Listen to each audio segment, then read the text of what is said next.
Vivaldi Catering բազմազան փաթեթներից առաջատար ընտրությունը, փաթեթ ընտանեկան 5-ից 6 անձի համար, ընդամենը $150 plus tax, ընտանեկան և մեծ հավաքույթների համար հատուկ փաթեթ 10-ից 12 անձի համար, ընդամենը $300 plus tax, Vivaldi Lunch փաթեթ 10-ից 12 անձի համար, ընդամենը $150 plus tax, ընտրեք ձեր ճաշակին համապատասխան կոմբոն, Vivaldi Catering, համի, որակի և առատության առաջատարը։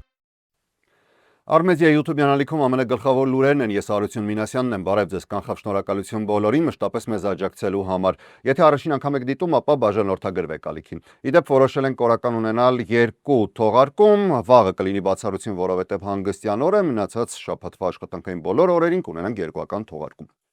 Սկսենք լուրերը։ Լոս Անջելեսի Մակարթեր պարկում ուշ երեկոյան թմրանյութերի դեմ պայքարի շրջանակում լայնածավալ գործողություն է իրականացվել, որի շրջանակում ձերբակալվել է 6 մարդ։ Գործողությունը սկսվել է երեկոյան ժամի 9-ի սահմաններում, երբ Լոս Անջելեսի ոստիկանության և թմրամիջոցների դեմ պայքարի վարչության DEA-ի ավելի քան 100 աշխատակից միաժամանակ մտել են այգու տարածք։ Մասնակցել են շուրջ 60 DEA գործակալ և 55 ոստիկան։ Դեպքի վայրում ներկա է եղել նաև ԱՄՆ-դատախազի առաջին օգնական Բիլ Էսայլին, որը վերահսկել է ամբողջ գործընթացը։ Իրավապահների ժամանելուն պես բազմաթիվ մարդիկ սկսել են փախչել տարածքից։ Ի վերջո 6 մարդ բերման է ենթարկվել թմրանյութերի հետ կապված ծանր հանցագործությունների մեղադրանքով։ Լոս Անջելեսի ոստիկանությունը հատուկ ընդգծել է, որ այս գործողությունը որևէ կապ չունի ներգաղթային վերահսկողության հետ և ուղղված է բացառապես թմրանյութերի ապօրինի շրջանառության դեմ պայքարին։ DEA-ի Լոս Անջելեսի բաժնի հատուկ գործակալ Էնթոնի Քրիսանթիսի խոսքով իրավապահներն այս անգամ միտումնավոր են դուրս եկել երեկոյան ժամերին, քանի որ նախորդ գործողություններից հետո թմրանյութերի վաճառքը հիմնականում տեղափոխվել էր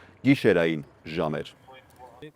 Գործողությունները կշարունակվեն այնքան ժամանակ, որքան անհրաժեշտ կլինի, մինչև Մակարթեր պարկը կրկին դառնա այն խորհրդանշական և անվտանգ վայրը, որ երկար տարիներ եղել է Լոս Անջելեսի համար։ Արդեն նկատելի արդյունքներ կան։ Մայիսի սկզբին անցկացված առաջին գործողությունների համեմատ այսօր այգում զգալիորեն նվազել է ինչպես անձավորությունը, այնպես էլ բացահայտ թմրանյութային գործունեությունը։ Թմրանյութերի վաճառքը և օգտագործումը այնպիսի հանրային վայրերում, որոնք նախատեսված են ընտանիքների, երեխաների և բնակիչների համար, ավարտվել են։ Մենք այլևս չենք հանդուրժելու, որ հանրային տարածքները վերածվեն թմրանյութերի բաճ շուկաների։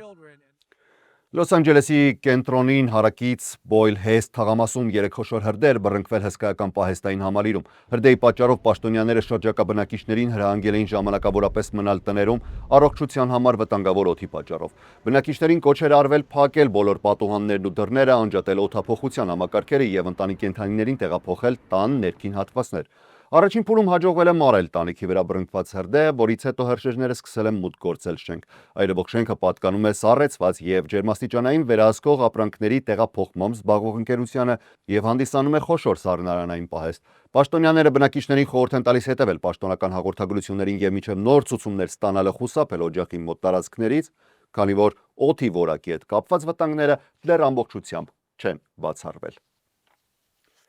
Նյու Յորքում այսօր ուժի մեջ է մտել նոր օրենք, որը հնարավորություն է տալիս ընտանեկան բռնության տարեցների նկատմամբ բռնության և մարդկային թրաֆիքինգի զոհերին վիճարկել իրենց անունով ձևավորված պարտքերը, եթե դրանք առաջացել են հարկադրանքի ճնշման կամ վերահսկողության հետևանքով։ Օրենքի համաձայն տուժողները կարող են անմիջապես դիմել բանկերին և այլ պարտատերերին, պահանջելով վերանայել իրենց պատասխանատվությունը տվյալ պարտքերի նկատմամբ։ Եթե հաստատվի, որ պարտքը ձևավորվել է հարկադրանքի պայմաններում, կդադարեցվի գումարի հավաքագրումը զոհից, այն կնշվի որպես վիճարկվող և պահանջ կներկայացվի այն անձի նկատմամբ, որն իրականում պատասխանատու է պարտքի համար։ Օրենքը, սակայն, հետադարձ ուժ չունի։ Այն կիրառվում է միայն այն հարկադրական պարտքերի նկատմամբ, որոնք առաջացել են օրենքի ուժի մեջ մտնելուց հետո։ Ավելի վաղ ձևավորված պարտքերը չեն ընդգրկվում այս պաշտպանության շրջանակում։ Նյու Յորքը դարձել է Միացյալ Նահանգների 8-րդ նահանգը, որը նման իրավական պաշտպանություն է սահմանում։ Նմանատիպ օրենքներ արդեն գործում են Կալիֆոռնիայում, Թեքսասում, Իլինոյսում, Մեյնում, Մինեսոտայում, Օրեգոնում և Վիրջինիայում։ Այս նահանգներում նույնպես զոհերը կարող են որոշ դեպքերում անմիջապես վիճարկել հարկադրանքի միջոցով ձևավորված պարտքերը առանց երկարատև ամուսնալուծության կամ այլ քաղաքացիական դատավարությունների։ Փորձագետների խոսքով, նման պարտքերը հաճախ դառնում են բնակարան վարձելու, աշխատանք գտնելու, վարկ ստանալու և ֆինանսական անկախություն ձեռք բերելու հիմնական խոչընդոտներից մեկը, իսկ նոր օրենսդրության նպատակն է ապահովել, որպեսզի բռնության զոհերը չկրեն այն պարտքերի հետևանքները, որոնք իրականում ստեղծվել են ուրիշների գործողությունների արդյունքում։ Միացյալ Նահանգները եւ Իրանը հրապարակել են այն միջանկյալ համաձայնագրի տեքստը, որը երկու երկրների նախագահները ստորագրել են ռազմական գործողությունները դադարեցնելու նպատակով։ 14 կետից բաղկացած փաստաթուղթը նախատեսում է ապրիլին հայտարարված հրադադարի երկարաձգում եւս 60 օրով, կողմերին հնարավորություն տալով բանակցել արդեն մշտական համաձայնության շուրջ։ G7-ի գագաթնաժողովում Միացյալ Նահանգների նախագահ Դոնալդ Թրամփը նախազգուշացրել է, որ եթե Իրանը չկատարի իր ստանձնած պարտավորությունները, Վաշինգտոնը կարող է կրկին դիմել ռազմական գործողությունների։ Միաժամանակ Թրամփը մեղմացրել է իր նախկին դիրքորոշումը Իրանի հրթիռային ծրագրի վերաբերյալ։ Նա նշել է, որ արդար չի լինի ամբողջությամբ զրկել Իրանին բալիստիկ հրթիռներ ունենալու հնարավորությունից, եթե տարածաշրջանի մյուս երկրներն ունեն նման զինատեսակներ։ Համաձայնագրով կողմերը պարտավորվում են դադարեցնել ռազմական գործողությունները տարածաշրջանում, այդ թվում Լիբանանում, ինչպես նաև վերականգնել նավարկությունը Հորմուզի նեղուցով։ Փաստաթղթի համաձայն Միացյալ Նահանգները համաձայնել է աստիճանաբար վերացնել որոշ պատժամիջոցներ, ապա սառեցնել իրանական ակտիվները եւ աջակցել 300 միլիարդ դոլարի վերականգնման հիմնադրամի ստեղծմանը։ Իր հերթին Իրանը պարտավորվել է չստեղծել միջուկային զենք եւ համաձայնել է միջուկային էներգիայի միջազգային գործակալության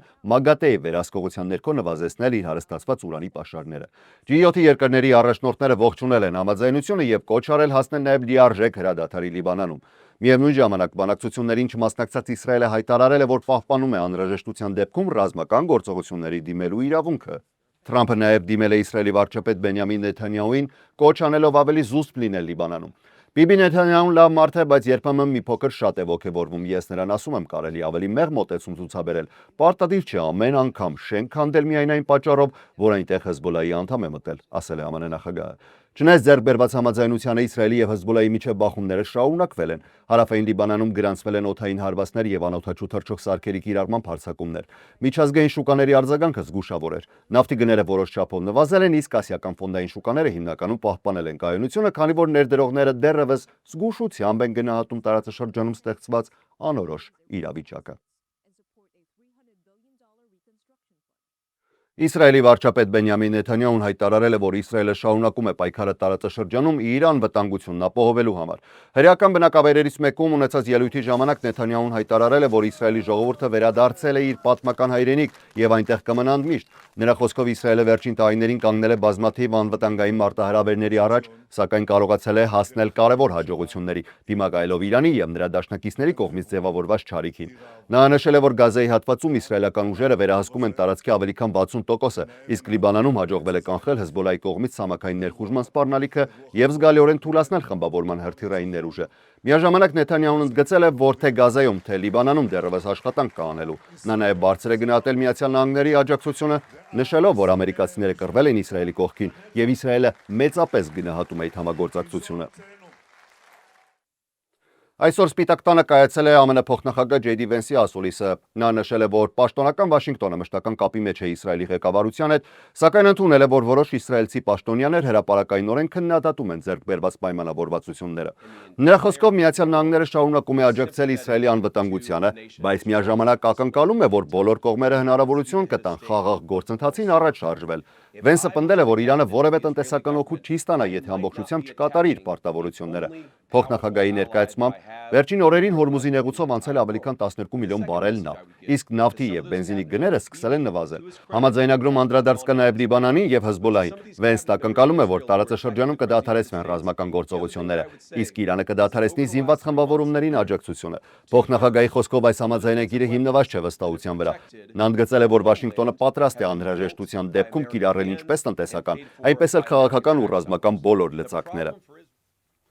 Պատերազմի նախարար Փիթ Հեքսեդը օդանավակայանում պատասխանել է մի քանի հարցի, նշելով, որ Միացյալ Նահանգները պատրաստ է վերսկսել ռազմական գործողություններն Իրանի դեմ, եթե Թեհրանը չկատարի նոր համաձայնագրով ստանձնած որևէ պարտավորություն։ Կրկնելով Վենսի տեսակետը, նա ընդգծել է, որ Միացյալ Նահանգների մոտեցումը հիմնված է ոչ թե վստահության, այլ ուժի եւ խիստ վերահսկողության վրա։ Այս համաձայնությունը ծնվել է ամերիկյան ուժի կիրառման արդյունքում։ Այն ձեռք չի բերվել խնդրանքներով ու երկար բանակցություններով։ Իրանը ստիպված եղավ նստել բանակցությունների սեղանի շուրջ ամիսներ տևած ռմբակոծություններից եւ անթափանց շրջափակումից հետո, հայտարարել է Հեքսեդը։ Նախարարը ընդգծել է, որ Մերձավոր Արևելքում ամերիկյան զորքերի հետագա ներկայությունը կախված կլինի բացառապես Իրանի վարքագծից եւ համաձայնագրի կատարման մակարդակից։ Ամեն ինչ հիմնված է արդյունքների վրա, ամեն ինչ հիմնված է կատարողականի վրա։ Սա Օբամայի ժամանակների վստահիր եւ միստուգիր մոտեցումը չէ։ Այստեղ շատ քիչ վստահություն կա։ Այստեղ գործում է մեկ սկզբունք՝ ստուգել, ստուգել եւ կրկին ստուգել, հայտարարել է նախարարը։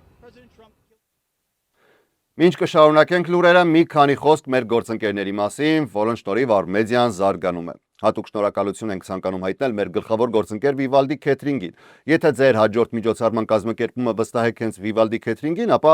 պատվերի ժամանակ պարզապես նշեք, որ նրանց մասին տեղեկացել եք Արմեդիայի միջոցով ու կստանաք հաճելի անակնկալ անվճար ամառային մրգային սեթ։ Ձեր կարևոր օրերը վստահեք փորձառու մասնագետներին եւ պարզապես վայելեք յուրաքանչյուր պահը։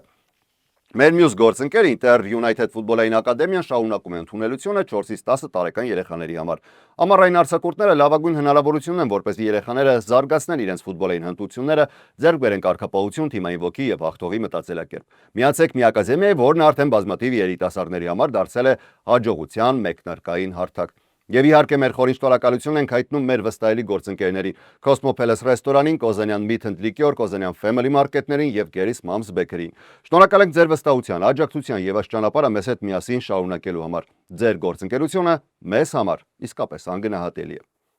Իսկ հիմա շարունակենք լուրերը ու հենց պատերազմի նախարարի թեմայով էլ շարունակենք։ Փիթ Հեքսեդը ՆԱՏՕ-ի պաշտպանության նախարարների հանդիպման ժամանակ խիստ քննադատության է ենթարկել դաշինքի որոշ անդամ երկրների հայտարարելով, որ չափազանց երկար ժամանակ ՆԱՏՕ-ն վերածվել էր թղթե-վագրի եւ միակողմանի անվտանգության համակարգի։ Հեքսեդը հայտարարել է, որ նախագահ Դոնալդ Թրամփի վարչակազմը ցանկանում է ՆԱՏՕ-ն վերածել ավելի ուժեղ ռազմական դաշինքի, այն ինչ նա անվանել է ՆԱՏՕ 3.0։ Նրա խոսքով Եվրոպան երբեք նախատեսված չի եղել Միացյալ Նահանգներից կախված անվտանգության համակարգ դառնալու համար։ Հեքսեդը քննադատել է նաև սառը պատերազմից հետո ՆԱՏՕ-ի զարգացման ուղղությունը, պնդելով, որ դաշինքը հեռացել է իր հիմնական առաքելությունից։ Տանկերի, կործանիչների եւ հակօդային պաշտպանության փոխարեն ուշադրությունը կենտրոնացել է գենդերային հավասարության, կլիմայական փոփոխությունների եւ պաշտպանական խնայողությունների վրա։ ՆԱՏՕ-ն կորցրել է իր ճանապարհը, հայտարարել է նա։ Հեքսեդը նաև հայտարարել է, որ Միացյալ Նահանգները սեփական պաշտպանական ծախսերն ավելի է մեծացնելու, նախատեսելով ավելի քան $1 տրիլիոն պաշտպանական բյուջե 2026 թվականին եւ շուրջ 1.5 տրիլիոն 2027 թվականին։ Ելույթի ընթացքում նա բացահայտ դժգոհություն է հայտնել որոշ եվրոպական երկրների պահվածքից, նշելով, որ Միացյալ Նահանգները Մերձավոր Արևելքում գործողություններ իրականացնելու համար խնդրել էր օգտվել եվրոպական ռազմակայաններից եւ օդային տարածքից, սակայն մի շարք դաշնակիցներ մերժել են այդ խնդրանքը։ Չափազանց շատ դաշնակիցներ ասացին ոչ։ Ոմանք մեզ ներքաշեցին իրավական անվերջ քննարկումների մեջ, իսկ մյուսները հրապարակայինորեն քննադատեցին մեզ այն բանի համար, ինչը իրենք պատրաստ չեն կամ ի վիճակի չեն անել։ Դա ամոթալի էր, ասել է Հեքսեդը։ Նա հավելել է, որ Պենտագոնը սկսում է 6-ամսյա ռազմավարական վերանայում, որի ընթացքում կգնահատվի Եվրոպայում ամերիկյան զորքերի տեղակայման եւ ռազմաբազաների ապագան։ Դաշնային պահուստային համակարգը միաձայն որոշում է կայացրել անփոփոխ թողնել հիմնական տոկոսադրույքները։ Միաժամանակ ղեկավարությունը չի բացառել, որ տարվա ընթացքում փոփոխությունների արժեքը կարող է կրկին բարձրանալ։ Դաշնային պահուստային համակարգի նոր նախագահ Քևին Վորշը հայտարարել է, որ գնաճը շարունակում է մնալ կենտրոնական բանկի սահմանած 2%-ի թիրախից բարձր, ինչը ստիպում է զգուշավոր մոտեցում ցուցաբերել։ Վորշը նաև ազդարարել է, որ նոր բարեփոխումների մեկնարկ է լինելու նպատակ ունենալով վերանայել, թե ինչպես է ՖԵԴ-ը ձևավորում եւ հանրությանը ներկայացնում իր դրամավարկային քաղաքականությունը։ Թրամփը նախկինում բազմիցս պահանջել էր տոկոսադրույքների նվազեցում, սակայն վերջին զարգացումները, այդ թվում Իրանի հետ պատերազմի հետևանքով գնաճային ճնշումները, առայժմ այդ հնարավորությունը չեզոքացրել են։ ՖԵԴ-ի ղեկավարը հայտարարել է, որ ստեղծվում են մի քանի աշխատանքային խմբեր, որոնք կվերանայեն ոչ միայն գնաճի դեմ պայքարի մեխանիզմները, այլև կենտրոնական բանկի հաղորդակցման քաղաքականությունն ու ներքին աշխատանքային գործընթացները։ Եվ այս ժամի համար վերջին լուրը Կալիֆոռնիայում միլիարդատերների նկատմամբ ժամանակավոր նոր հարկ սահմանելու առաջարկը հավաքել է անհրաժեշտ թվով ստորագրություններ, եւ եթե մինչև հունիսի 25-ը նախաձեռնողները այն հետ չկանչեն, այն պաշտոնապես կընդգրկվի 2026 թվականի նոյեմբերյան ընտրությունների քվեաթերթիկում։ Նախագիծն առաջարկում է միանավանք 5% հարկ սահմանել այն անձանց համար, որոնց կարողությունը գերազանցում է $1 միլիարդ եւ որոնք 2026 թվականի հունվարի 1-ի դրությամբ բնակվել են Կալիֆոռնիայում։ Նախաձեռնության հեղինակների նպատակն է հավաքել մոտ $100 միլիարդ, որի մեծ մասը նախատեսվում է ուղղել նահանգի մեդիկալ առողջապահական ծրագրի ֆինանսավորմանը, իսկ մնացած միջոցները սննդային աջակցության եւ կրթական ծրագրերին։ Առաջարկին դեմ են արտահայտվել Կալիֆոռնիայի նահանգապետ Գևին Նյուսոմը, Սիլիկոնյան հովտի մի շարք տեխնոլոգիական գործարարներ, ինչպես նաև ազդեցիկ կազմակերպություններ, այդ թվում Կալիֆոռնիայի բժշկական ասոցիացիան եւ Կալիֆոռնիայի դպրոցական խորհուրդների ասոցիացիան։ Նախաձեռնության դեմ արդեն ձևավորվել է նաև խոշոր ֆինանսական դիմադրություն։ Google-ի համահիմնադիր Սերգեյ Բրինը շուրջ $82 միլիոն է նվիրաբերել քաղաքական կոմիտեին, որը պայքարում է միլիարդատերերի հարկի դեմ։ Ընդհանուր առմամբ այդ կոմիտեն արդեն հավաքել է ավելի քան $118 միլիոն։ Սակայն եթե նախաձեռնությունը հետ չկանչվի, նոյեմբերին Կալիֆոռնիայի ընտրողները կքվեարկեն մի առաջարկի շուրջ, որը կարող է դառնալ Միացյալ Նահանգների պատմության ամենախոշոր միանվագ հարկային նախաձեռնություններից մեկը։ Դե ինչ այս ժամի համար այսքանը, կհանդիպենք երեկոյան թողարկման ընթացքում, ես Հարություն Մինասյանն եմ, շնորհակալ եմ ուշադրության համար, ամենակարևորը առողջ եւ խաղաղ եղեք։ Առայժմ